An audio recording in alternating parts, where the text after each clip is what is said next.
The following program is a Creative Magic Network production.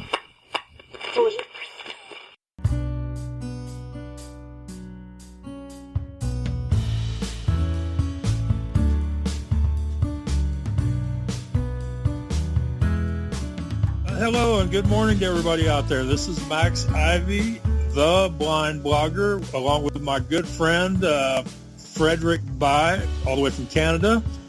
And this is another episode of What's Your Excuse?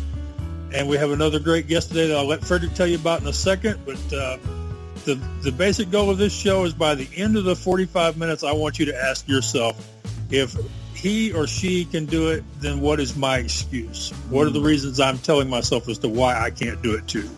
Well said, Max. Well, thank you, Frederick. Thank you very much. Thank you for having me here. Today we have an interesting show because we have an interesting, fascinating woman. I love her story. We're going to dive into it. And you know, what's more important for all you people out there, when you're running an online business, than marketing. Okay? And it's always important, and I know this for sure, but to have a strategy, a marketing strategy on how to get your stuff, your work out there. And today we have, like I said, an amazing person. Her name is Kim Sutton. She's a digital marketing and productivity strategist who loves empowering business owners to achieve and appreciate personal and professional success. And you can find her at thekimsutton.com. How are you today, Kim? I am doing fabulous. Thank you so much. How are you two? I am fabulous. And I think that Max is fabulous too, aren't you, Max? Yeah, I'm having a great day. Aside from not knowing if my Skype connection or my phone will hold up, other than that, I'm doing pretty good. I got a great cup of coffee. I'm hanging out with people I enjoy being with. So how much better can it get than that? That's awesome, man. Awesome. All right. So let's dive into Kim's a little story here, because you have an interesting background, doesn't she, Max? Yes, she does. And why don't you tell our listeners a little bit more about it? Yeah. So Kim, you earned a degree in bachelor degree in interior architecture from the School of the Art Institute of Chicago. I did. Yeah. And how long was that ago? Oh, really? You want me to put an age on myself? Okay, never mind. No, I'm totally okay doing that. So I actually graduated. I graduated in 2001, and then I moved straight to Manhattan. So it was pretty interesting. Mm-hmm. And why did you get into that in the first place? Because you had you changed careers. I did. So yeah. Why did you get into that?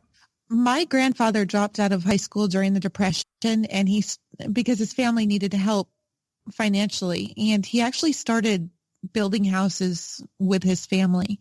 And all through growing up, he had his wood shop in the basement, and I loved the smell of carpentry and lacquer and any project that he was working on. And something about being around all of that inspired me to go into interior architecture. Mm-hmm. Mm-hmm.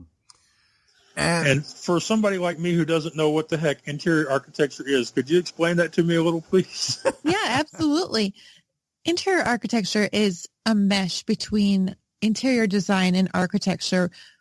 Interior architects aren't all about just the color and the furniture, but we actually look at structure and wall placement and ADA compliance and a lot more than simply being color pickers, as interior decorators are sometimes called.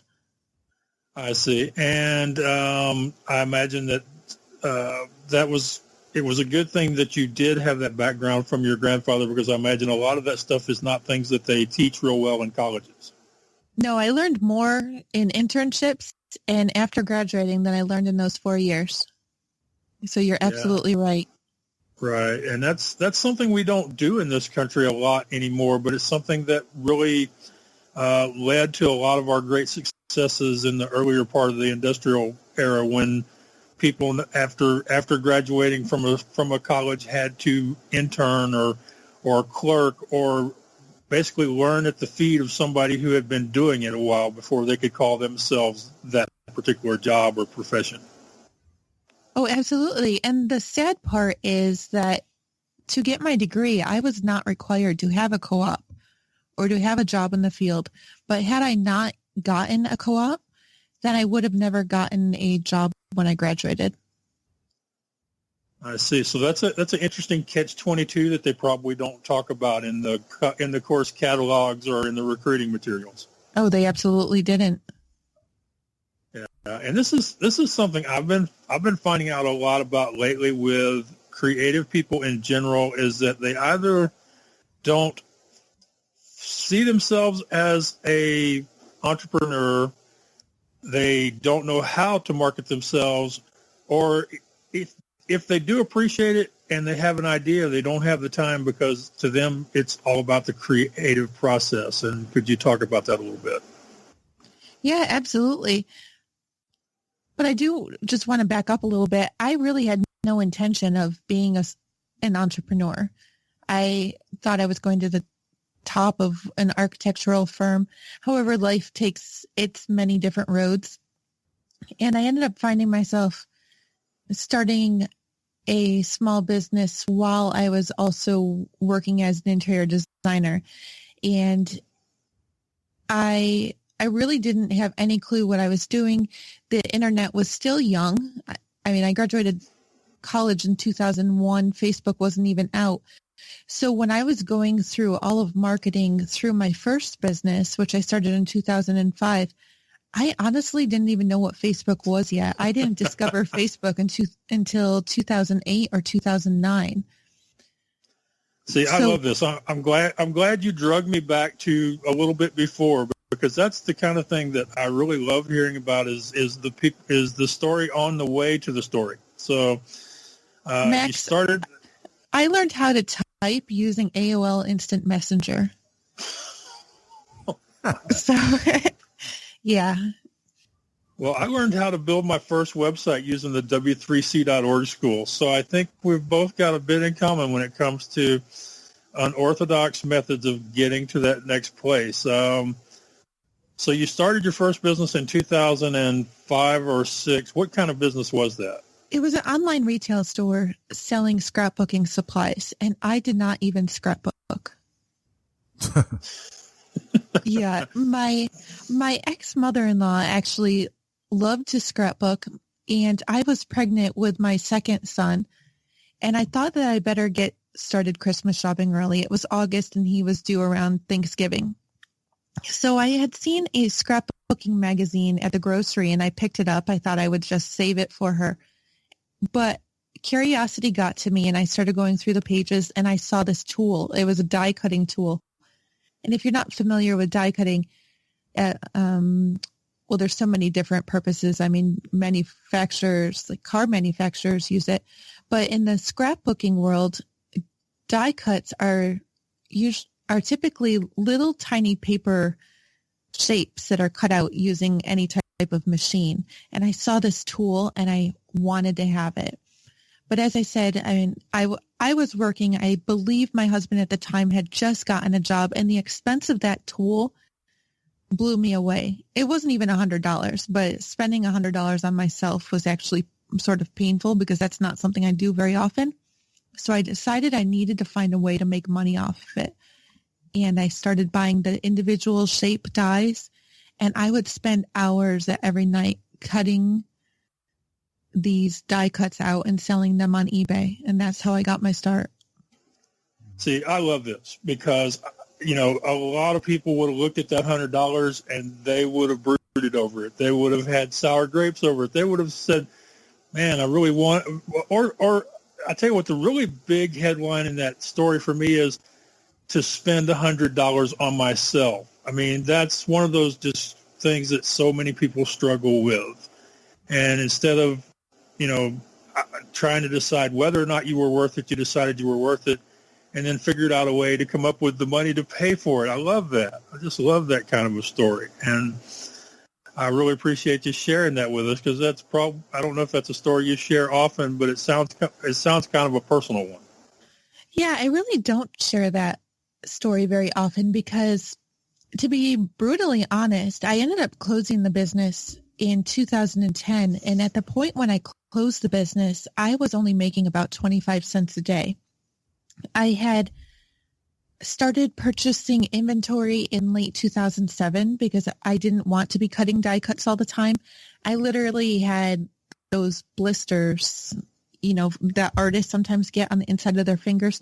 I had those blisters on my finger and in the nooks and crannies on my hand from squeezing my die cutting tool so much. And I had decided I wanted to start selling paper and everything else I could get my hands on. And I actually started selling the die cutting tool that got me into the business in the first place. But to maintain that business, I had to get an office. I had to hire help to help me fill orders. And there were so many added expenses that I hadn't really thought about before I took the plunge and moved my business out of my home. And it really tanked me. But it also provided me a lot of learning experience about how to build my business now, whether or not I'm going to use credit or cash.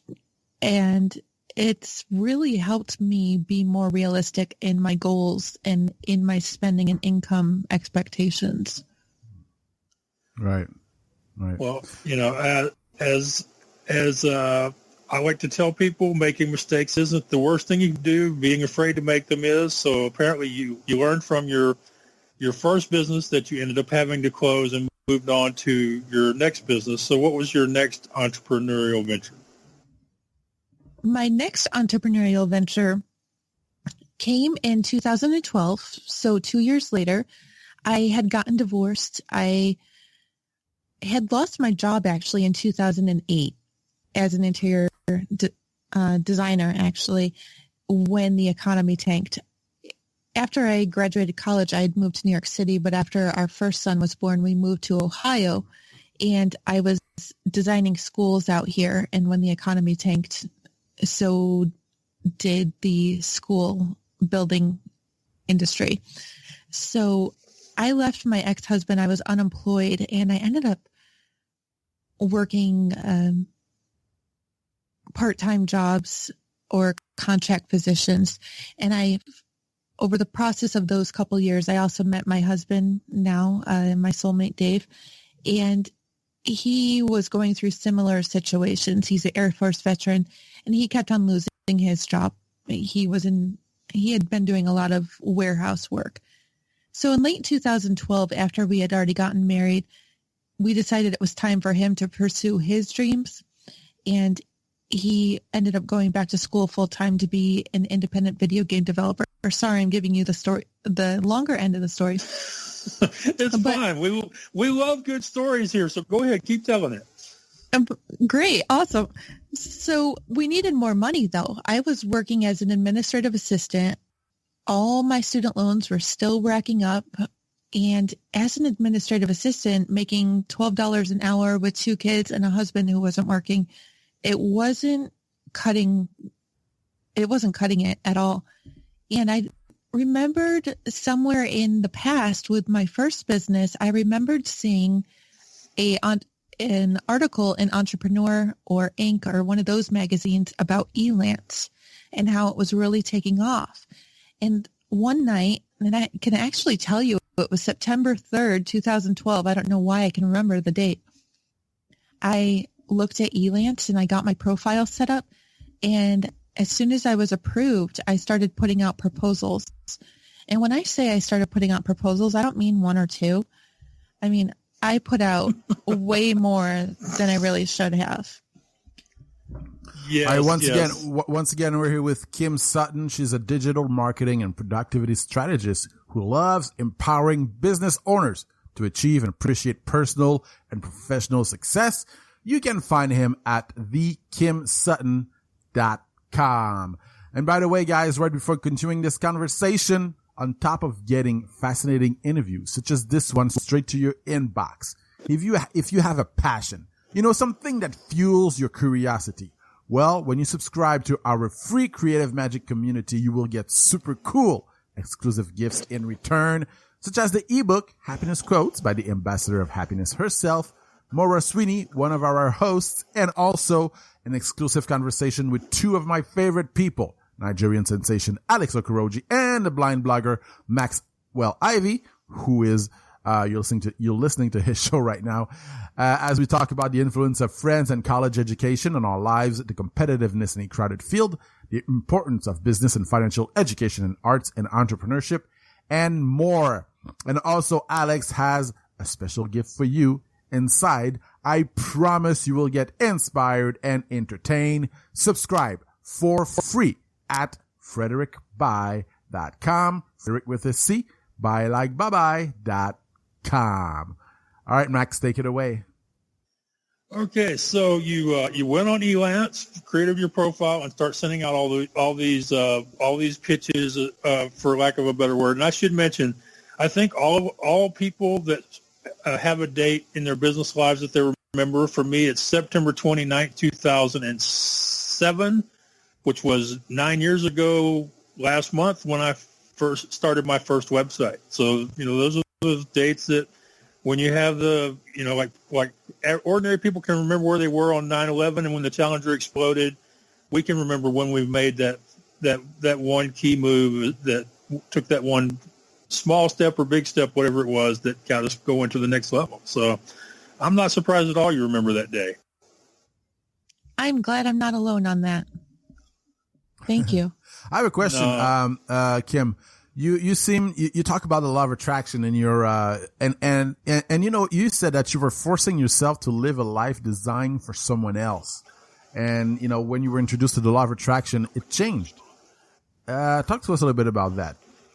Absolutely. So I married my high school sweetheart after college, and he had a set way that he thought everything should be done.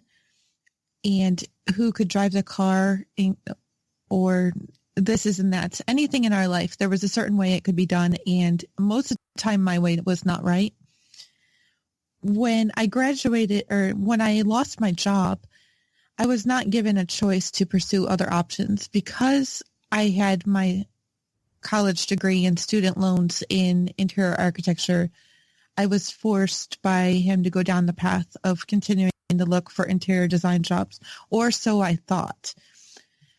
I did actually try unsuccessfully to start a interior design business here in Ohio after I lost my job, but that didn't quite work out. But in the meantime, I had met a lot of great people in a networking group, one of them being a good friend, Ed Myers. Sorry, I'm giving a plug on your show, who is a chiropractor. And in the course of our first meeting, I had gone to him because I had never seen a chiropractor. He and I engaged in what normally people would see as small talk.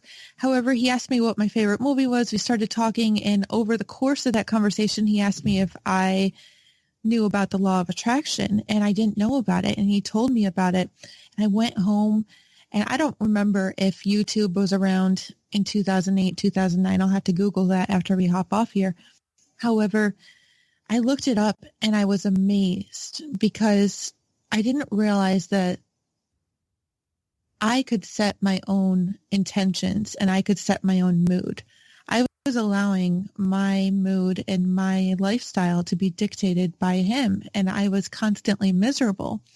So that very day, and Max, I don't know why I don't have a date for that day. I mean, I really should. That day I decided, you know what? I have the power to make myself happy. I'm not going to allow him to dictate this anymore. And he came home from work and looked at me and got on me about something, probably the way I cooked the chicken, because let me tell you, I still can't cook. But I just looked at him and I smiled. And he looked at me and he said, "Why are you smiling at me?" And I said, "Because I have a right to be happy no matter what you say to me." Oh, that did not go over well, let me tell you.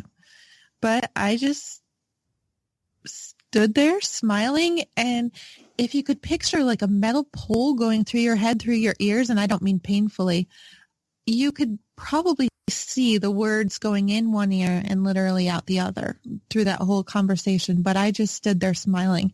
And I remember afterwards laughing about it when I was brushing my teeth that night, because it was finally score one for Kim. Now let's move on to tomorrow and to making the rest of my life great. And really that was the beginning of my new beginning. Right. Well, that is the great thing about the law of attraction, is it all starts with deciding that you have the right, that you deserve to be happy, and that you deserve to decide what it is that makes you happy. And so many people, that's the beginning, but you have to continue to put your thoughts out there, to say things out loud as far as what it is that you want and what you expect and deserve. And a lot of people, it's easy in the beginning, or they think it's going to be easy, but regardless of what you're trying to do, whether it's law of attraction or sit-ups, nothing is easy. You have to do it over and over a while before it even starts to get easy. And law of attraction isn't any different than that. I know my favorite example right now of the law of attraction is that I'm doing this show with Frederick, because people used to ask me all the time, Max, when are you going to have your own show? And I would tell them, I don't want to do a show by myself, because I'm one of those people, if I'm thinking about all the technical stuff, then I won't be focused on the conversation and really listening to the other person. I said, so if an opportunity came along where I could do a show as a co-host, I would do it. And now here I am. We're 2 months in, and me and Frederick are having a great time interviewing some amazing people. So that's so fantastic. It's really great how the law of attraction works, but you have to be willing to decide what it is you want and then put it out there in the universe, whether that's prayer or meditation or a vision board or just going into your room and saying it out loud. Me and Frederick, he laughs at me when I do this, but I'd say probably about once every other conversation we have, I will say something to him and I will say, Frederick, I'm going to say this now and you're going to think I'm crazy, but I'm going to say it because I believe that until you can say something out loud, it's not going to happen. Right. But that's true. It's very true. So I was on a law of attraction board that night. And at this time, as I mentioned, I was still trying to grow my interior design business, or lack thereof. And all these people were talking about how they wanted to win the lottery. And I said, well, I don't want to win the lottery. I just want to work for somebody who did. I want to work on their house. Well, I love that. Right. I love that. And I told you, I mean, this is probably 2009. You all can Google this. I live outside of Dayton, Ohio. Well, right here, one town north of me in Piqua, Ohio, just months before, a whole bunch of city workers had won Powerball or Mega Millions. Yeah, so that's right. I remember that. Yeah. So one day, a couple weeks later, no joke, my friend Ed, the chiropractor who introduced me to the law of attraction, calls me after having lunch with a friend of his. Well, his friend was a financial advisor in Piqua and was the financial advisor to one of the Mega Million winners who wanted an interior designer to help them out. Wow. It never worked out. They decided that they were going to actually save some of their money, which good for them. But still, what is the chance of that happening unless you set it out there and you voice it out there somewhere? Right. Yeah, that's exactly how it works. A friend of mine at church over the weekend was telling me how she had used the law of attraction, and the guy who installs the cable at her office complex has introduced her to someone where she's bidding on a big contract as an interior designer. Actually, funny that I know one and am now talking to another one. That's kind of strange too, now if you think about it. But it's all about believing, knowing what you want, asking for it, and then believing that it will actually happen. And one thing I know from my own business when it comes to helping people sell amusement equipment, a lot of times It makes you feel better and more positive if you have a maybe. A potential sale isn't as good as a sale, but it's better than no activity, in my opinion. What's your experience in that area? Oh, absolutely. As long as you put yourself out there and ask in the first place, I would even like to say that a no response is better than having not asked in the first place. Oh yeah. You're preaching to the choir here, and there's, a lot of other people listening, I hope, who would agree with you. I keep saying I'm going to do this, that I'm going to create a seminar on pitching that's basically titled Just Press Send. Because I agree with you. A no is great. A no means that they took the time to reply to you and tell you that they weren't interested. But it also means that you asked, that you put yourself out there, as you just mentioned. Oh, absolutely. Tim, tell us more about what you do and how you do it, because I feel like the time is running away from me. Yeah, it's going so great that it's going so fast. I didn't mean it like that, but don't worry about it. We take everything in a positive light here. You can't insult us, and I don't think you were trying. So go ahead and tell us more about what you do. Sure. So I landed a whole lot more clients and had to quit my job as an admin assistant within 2 months of starting the business because I had so much work. And over those first 2 years, it was really a growth period, learning about virtual assistants, because that was primarily what I was doing.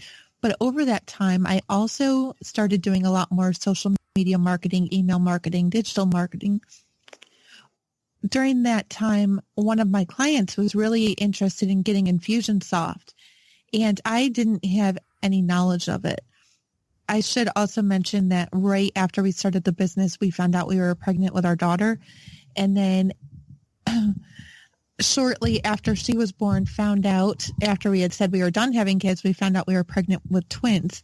So my client decides that she wants to get Infusionsoft, and she offers that she will get a couple of her acquaintances together with her to sponsor me to go and become an Infusionsoft Certified Partner.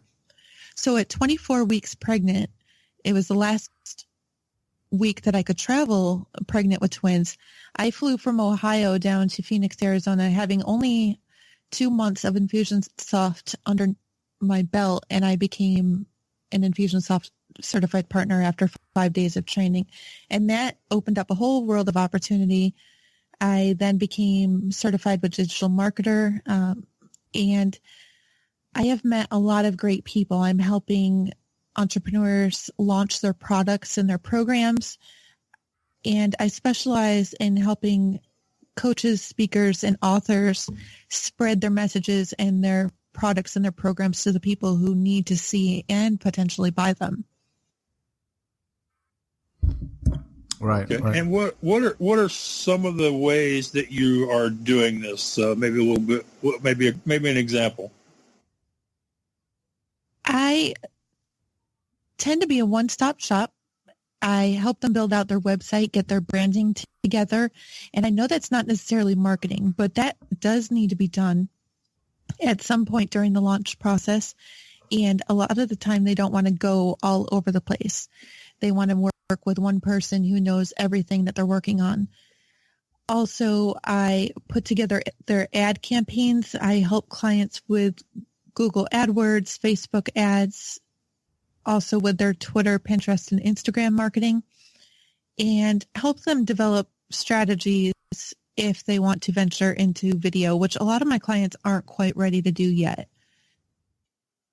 Right. And it is important. It is important that they have a unified visual presence on all the major social media networks. So I imagine that's probably a good thing about them going to one person who can do it all for them. Absolutely. And I do have a team now backing me up. So it's not like they are actually going to a one-person shop, but they're not having to go to 5 different vendors to get all the different pieces put together.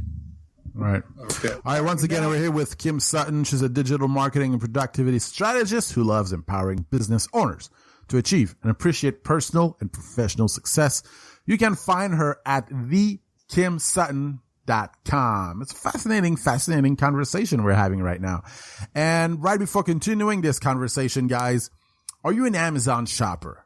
When you use our Amazon link at frederickbuy.com, Frederick with a C, buy like bye-bye.com, Amazon kicks back a few bucks to the show, to the network, and it helps to cover production costs at no additional cost to you. No hidden fees, no BS, no nothing. So if you like what you hear, you can help by going over to frederickbuy.com, click the Amazon link in the sidebar for all your online shopping. It is really that simple, and bookmark it to find it easier. Take it away, Max. Okay. Back to your online approach. You said that some of them are starting to talk about video, but a lot of them aren't ready for that yet. How about podcasts and radio shows like the one you're doing now? Do many of your clients do those or have an understanding about the value of doing them? They definitely understand the value. And I have said in the past to my clients that I am often the guinea pig. I like to try things out on myself before I make recommendations to clients. And so now that they are seeing me do it and they're seeing the strategy that I'm using myself, they are definitely inquiring more. They want to know how I set up my podcast page, how I set up the podcast in the background. And most importantly, can you do that for me? So I love that question. I always love that question. Right. Well, see, I'm coming at this from the other end because I've done so many podcasts and radio shows that people are starting to ask me about getting them booked and helping them use podcasts and radio shows to share their story and build out their brand. So it's kind of weird doing the interviewing when I've been the one being interviewed so often, but it's one of those things where I didn't start out planning to do this for other people. All I wanted to do was sell my own stuff. And, as with anything else, like you said, if you do it yourself and you do it well yourself, then eventually people are going to wonder, well, is it worth me doing it? And how did you do it? And can you do it for me? So it's kind of, I guess, an interesting parallel there between both of us in the online marketing area. Oh, definitely. I do have to say, a lot of my clients, when they come to me, they fail to notice that they are posting content once and then letting it slide. They don't have any record. Most of them do not have any record of any of the content that they've put out on social media in the past. And that's so sad. I want to encourage all your listeners to keep a record of what you post. Keep a record of your tweets, your Facebook posts, because it's all reusable. You don't need to think of new content all the time. And there's great tools out there like Edgar, especially, that's one of my favorites, that if you're thinking about doing a podcast or you have a blog, every one of your episodes or articles can easily, or should easily, if the content is good, have 5 to 10 tweetables pulled out of it and be fed into a tool like Edgar or Buffer or Hootsuite and constantly be driving people to your site. I couldn't agree with you more. The only reason that I personally don't use either one of those three that you just mentioned is that as a visually impaired computer user with a screen reader, those systems don't tend to be easy to use. And if something is a pain in the butt for me to use, I either don't use it, or if I get it, I won't use it on a regular basis. So, but I do love a plugin that a friend of mine turned me on to a couple of months back called Revive Old Posts, which I think is now, or used to be Revive. I think it's used to be Revive Old Tweets, but now I think it's Revive Old Posts, whatever. But it reposts all my old content on a random basis out on Twitter and Facebook and LinkedIn, which is not the ideal approach, but at least it's better than me letting that content sit and not showing it to the new people who have just joined my audience. And that's why I couldn't agree with you more on what you're saying about reusing that content, because as we get better, as we do it longer, we meet new people who weren't around when we posted that stuff 3 months ago. Oh, absolutely. I do have to admit, though, I'm sure you've heard the expression, what is it, the cobbler's kids' shoes are always broken or something like that?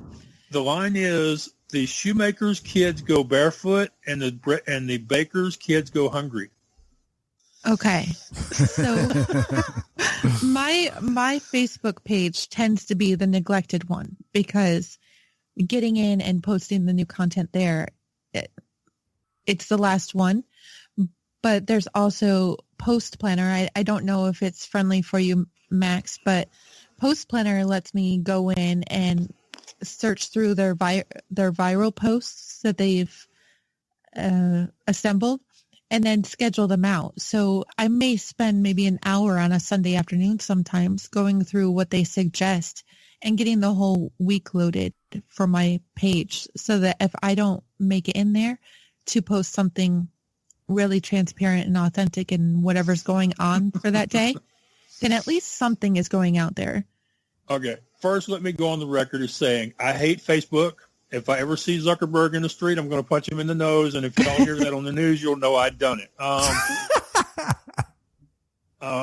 As a blind computer user, I will put it this way. Facebook is like living in a house where the furniture is rearranged every day, sometimes 3 times a day. And this is not good when you can't see the furniture. Oh, absolutely. So I personally, Facebook is like my least favorite site, but it's the one I can't do. It's the one I can't get away from. I'm going to definitely have to try Post Planner because right now I do a lot of it with email notifications, and that sometimes gets a bit overwhelming to the point where you feel tired when you open your email program. Before you even find out how many emails you got, you're already tired kind of thing. So I appreciate you telling me about this. What's the name of it again? So I make sure I look for it correctly. Yeah, it's postplanner.com. Postplanner.com. I have to check that out. And the one thing I keep telling people, but they don't listen to me, is the visually impaired community is not a huge community, but we are loyal. So if people do things where they're easy for us to use, we will make sure everybody else in the community knows that they should use them too, which is why, we're all big fans of Mad Mimi as far as email autoresponders. And we used to be fans of Hootsuite there's a split. There's some of us who use Windows, some of us use Mac. The Windows side of the family was happy with Hootsuite until their most recent update. But so postplanner.com, I'll definitely have to check that out. But I just don't like Facebook. I don't enjoy being there. I can't express how aggravating, frustrating, just downright ticking me off they are.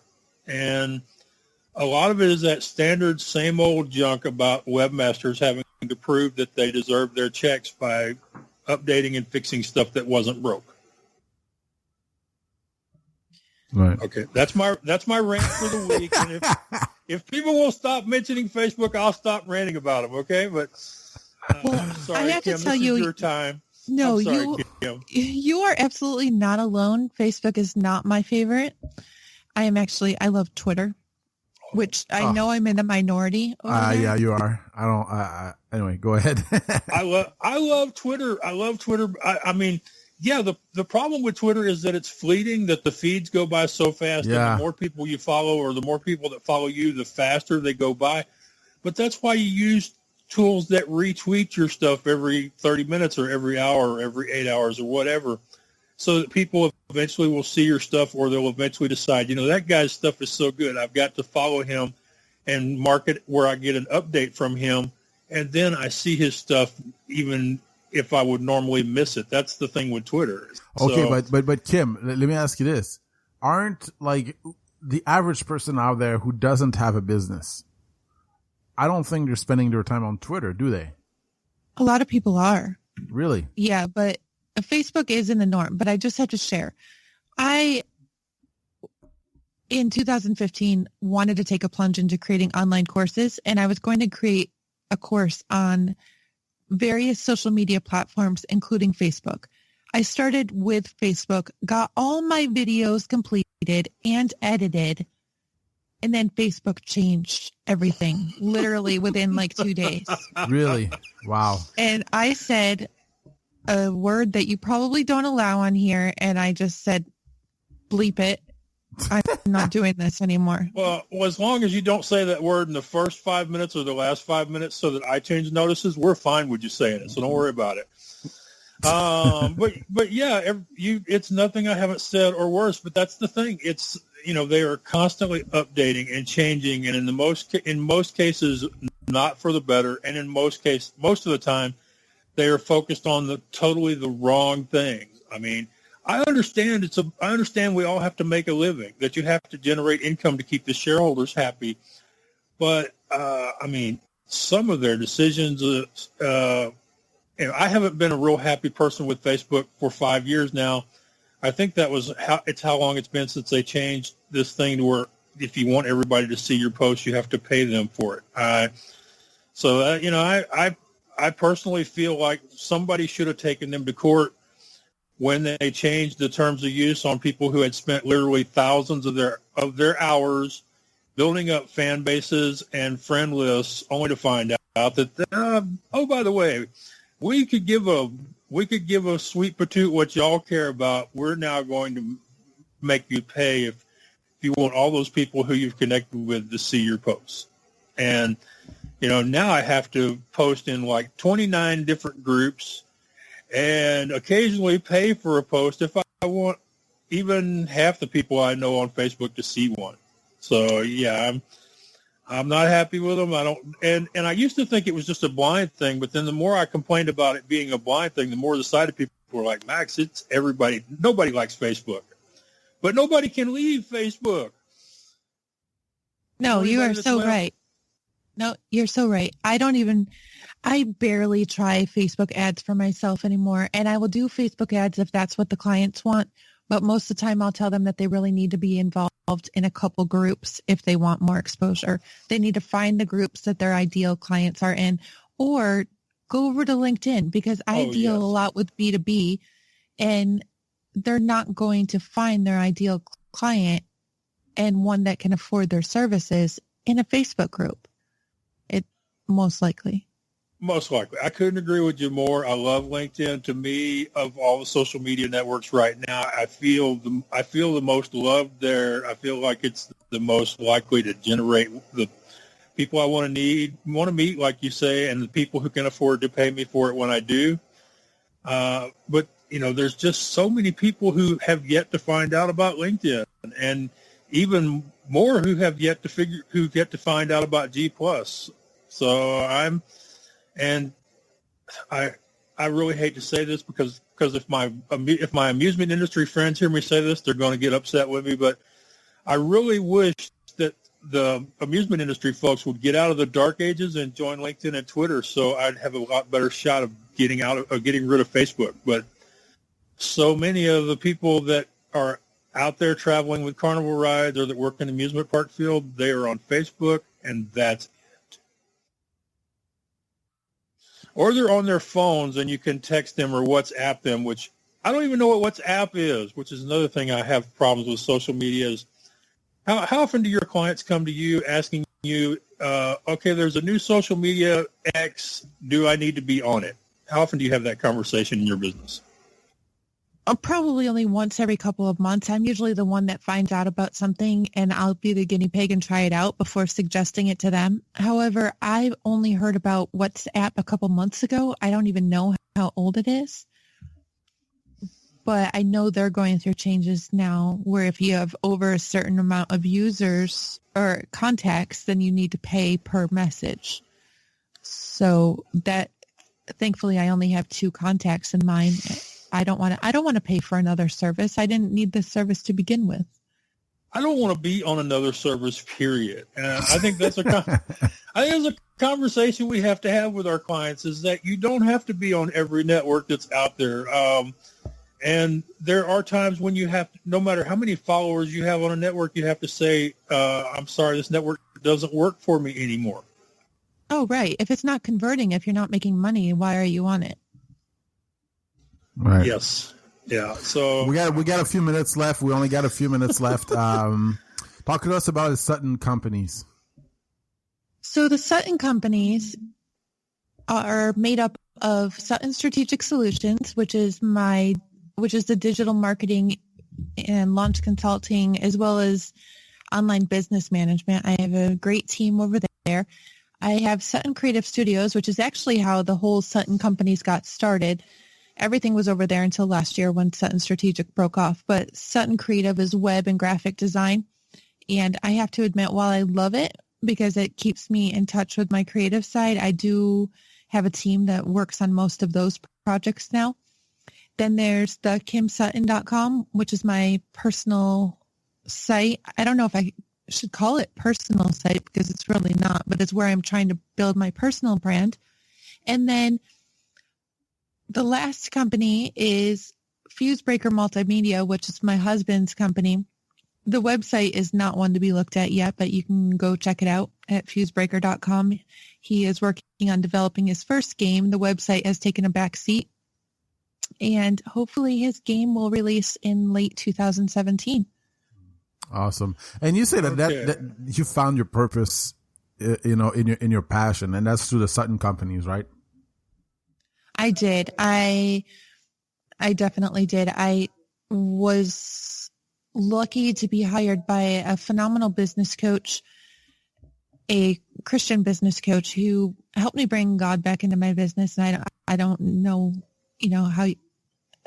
how much into religion you get on the show, so I won't go too far there right now. No, it's all right. It's okay. Because I was going to ask you earlier, you found God, and it helped you find yourself. So maybe it's linked to that, right? Yeah, definitely. I found God after I left my husband, or my first husband, back in 2010. Mm-hmm. But I was always afraid of bringing God into my business because I didn't want to offend anybody. Mm-hmm. However, after finding my coach, I realized, why am I worried about offending people? This is my business. And if it's not in line with my faith, then why am I doing it? Right. Well, I'm a firm believer you have to have faith in something. I approach this with the old approach that the 12-step groups use, is that without faith in something, whether it's God, the universe, the higher power, Buddha, whatever, that you cannot be successful. So we're more than happy with you sharing that here, because it's important. Whether it's people or our faith, we can't do all of this by ourselves. Oh, we definitely can't. And then the last step was late in 2015. I started having major anxiety, but it was because I was not sleeping enough. My twins were born in January 2015. I came back to work in March and got right back to it. I came back to no clients and no team, not because I let them go. The contracts had worn out or whatever. But within a month or two, I had probably 20 new clients, and I quickly amassed a team to help me. And it really got really overwhelming, because instead of doing the work that I loved, I ended up being a project manager, managing other people to do the work that was coming into the Sutton companies. And I wasn't sleeping. I was already not sleeping because of the twins being born, but just put the business on top of it. So after I probably went from January of 2015 all the way through July of 2016, only working 2 to 3 hours, only sleeping, 2 to 3 hours a night. And that really adds up or wears away at you. Right. Well, you're speaking to a sleep apnea sufferer who has no idea what his life would have been like if he had admitted he had sleep apnea in the 80s instead of waiting till the 2000s. Right. I can't even imagine. Yeah. All right. Once again, that's Kim Sutton. She's a digital marketing and productivity strategist who loves empowering business owners to achieve and appreciate personal and professional success. And can you remind us your website, please, Kim? Yes, it's thekimsutton.com. Awesome. Yeah, I really wish we had another hour, because I was going to ask you for some personal tips for my buddy Frederick, now that he is in a house with a brand new baby, and he's trying to grow this network into a real network with several new hosts. Which, by the way, if you do decide that you want a show of your own, we are looking for new hosts. Well, she already has throw a show. that out there. Yeah, Max, I just launched my show this month, actually. Okay. Does the show have its own website? Because you might want to go ahead and mention that because it's on our website, I think. Yep. You can find the podcast, the Positive Productivity Podcast, at thekimsutton.com/podcast. Okay. All right. And the other thing I really wanted to do was get your opinion on some brand names, but maybe we'll have to have you back another time to talk about that. Oh, I would be happy to. Cool. Well, thank you for coming on the show. I've really enjoyed it. The time did go by way too fast, and in so many subjects we didn't even get to cover. Well, thank you both, Frederick and Max, for having me here. I really appreciate it. Thank you very much, Kim. We appreciate it too, and good luck in the future. Really, you seem to be a very kind lady. Actually, I like you. I do my best. and you have one of the better voices I've run into in a while. I've gotten better as I go along as far as not letting voices affect my opinion or interaction with people. But, when somebody sounds really good on the radio or a phone or whatever, I like to remember to mention it. So thank you. I think that was the compliment of the day. Write this in your gratitude journal. It was intended to be. Sometimes I don't always get there, but yeah, that was the intent. All right, Kim. Take care. Thank you. All right. Bye-bye. All right, Max. How was it, man? What did you learn? Tell me what you learned. I learned there's so much I don't know, man. I thought I knew a bunch of stuff until I started talking to her, and now I'm like, man, Max, you don't know. You don't know nothing. And, it's one of those things that goes through business owners' minds all the time is am I doing it right? Do I know what the hell I'm doing? Do people even care what I think or what I know? Or so hearing some of the things that she's done, some of it did confirm some of my own beliefs and experiences. The law of attraction does definitely work. Otherwise, me and you wouldn't be talking or having a show every week. It works, but it works, but you gotta hustle. You gotta work, man. Yeah. But sometimes you have to just stand still and not hustle so much. Yeah.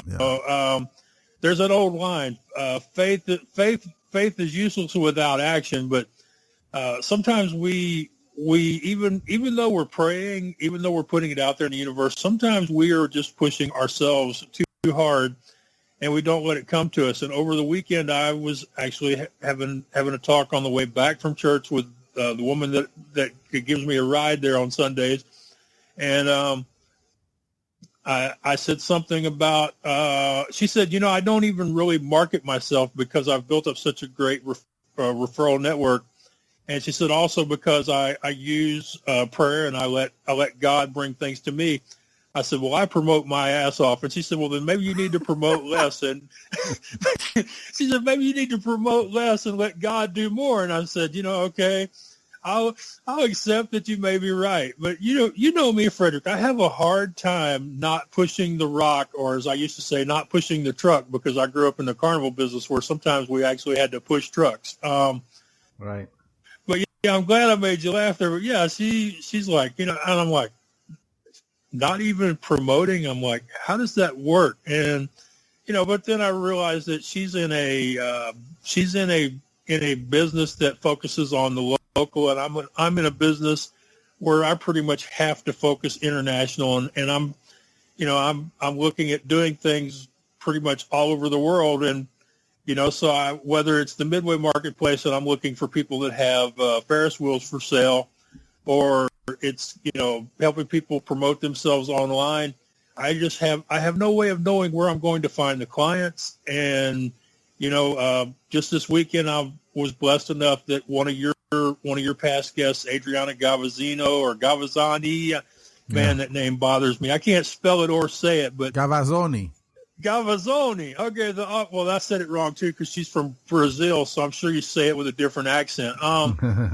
But I'm working with an author from Brazil to get more exposure. So I realized that my friend here in Houston, her thing is local and regional, whereas mine is international. But still, sometimes you do have to remind yourself to stand still and let things come to you. We can't do that all the time, but true.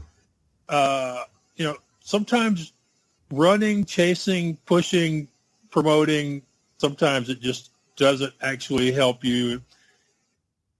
Right. And the other thing you have to remember is you have to be grateful. One of the favorite things I like to remind people of is that, everybody knows about the idea of having a vision board. So many gurus have said you got to have a board, a wall, a file in your laptop or a screen on your phone that reminds you of the things you want. I like to say a vision board is useless without a gratitude border. True. And, so you have to be grateful, even if it's, even if the thing you got isn't 100% what you wanted, but it's, it's 70, 80, 90% of what you were hoping for. You have to be grateful and you have to be grateful for the small things before you can get the big ones. You have to be grateful for a good cup of coffee, for a dog that greets you when you come home from work, for a spouse, for a new child, for the sunshine on your, on your neck. So, I've been monopolizing our end section here, but but well, I don't know what's up with you today, but man, you talk today. You're uplifted today, man. You're on. Well, okay, I'll tell you what it is if you promise not to tell my doctor. Okay. My family was gone, so I stole or snuck, or what we used to call in the business swung with, a K-cup pod that's got caffeine in it. Okay. So I'm drinking real coffee today. I think that's the reason. Don't tell nobody, okay? I'll get in trouble for it. I'm supposed to drink decaf or water, so right. If anybody asks, you don't know nothing about it, okay? But yeah, I think that might have a little something to do with it. And it doesn't have to be caffeine; it can be sugar. A couple years ago, I had a what is that thing? Give me a second, I'll think of it. I had the colonoscopy, and when I woke up from the anesthesia, they handed me an apple juice, and it was real 100% apple juice, and apple juice has a lot of natural sugar in it. And apparently I was talking even faster and louder than I am today. Apparently I was like the Energizer Bunny on a 12-volt battery kind of deal. So, right. But and the other thing that could have helped is me and you talked before the show today, which we don't usually do every week. Yeah. So maybe we should schedule a just 15-minute or 10-minute catch-up before we do the show. Right, we might want to try that next time. Yeah. So. I would like to thank those who pledged to our Patreon page. You are really helpful to the network, and we are grateful for your help. Guys, in case you're wondering, Patreon is a simple way for you to contribute to the network every single month and get super cool exclusive rewards. In return, you will love the perks. I promise it. Our Patreon page is at frederickby.com. Click Patreon in the header, and the money is used to cover our production costs and editing time and sharing to different podcast channels. You can contribute for as low as $1. $1. How much do they have to contribute to get to talk to me? Because I know before you've said they can get a 30-minute call with the blind blogger. I think it's $5. $5 for 30 minutes of my time? I get more than that. I get more than that if they hire me. I mean, basically, okay, let's see. $5, that's $10 an hour. Hey, that's like 10 cents on the dollar, man. And people keep telling me I need to raise my coaching fees. So hey, $5 a month, and you get 30 minutes with the internationally famous, the blind blogger, Max Ivy, to help you, get unstuck, set goals, have accountability partner. I can't believe, and I hope that by, I know that we don't broadcast these live, so it may take a week or two for it to take effect, but I hope by the first of next month, you can tell me at least one person has signed up, because that's a bargain. Right. And also, the Creative Magic store is open and well, and in it you have a few books in it, right, Max? Yeah, thanks for reminding me. I forgot in the intro, and sometimes if people don't remind me, I don't get it done. Yeah, both of my books are there. It's not the cookie, it's the bag, an easy to follow guide to weight loss success and leading you out of the darkness into the light, a blind man's inspirational guide to success. And you know, we've really got to put a page up there for pre-sales on my next book about my crazy solo trip to New York City and how I became the blind blogger. It's all going to be one great book over the last, say, 2 years of my life with lots of great stories in it. So we need to do some, maybe put something up where people can invest in it and do a pre-sale. All right, cool. By the way, it's $10. It's not $5. It's $10 per month. It's $10. All right. Well, still at $10, that's still cheap. Oh, of course. Yeah. That's still amazing. That's still an amazing benefit for signing up for $10 a month. All right, this podcast is FREE free every time you download it on iTunes or Stitcher. And, you know, on plenty of podcast channels like Spreaker, Podcast Addict, a bunch of them. So please go over there, subscribe. It is listener supported. Tell a friend, leave a review, a 5-star review, preferably. And it really helps a brother out. And last words, Max. I always tell people there's one thing you can do today that will move you closer to your goal. I don't know what that one thing is. You have to figure that out. But if you will do at least one small concrete action every day, eventually you will get there. And today is the first day of November when we're recording this. I know I like people to think this is live, but this is important. That's why I mentioned it. Today is November 1st. There are 2 whole months left before New Year's Day. And I want people to be thinking about what can I accomplish before the ball drops as opposed to promising I'm going to do things afterwards. Right, cool. With this, stay safe. And don't forget, live with purpose, passion, fire, and love. Bye-bye.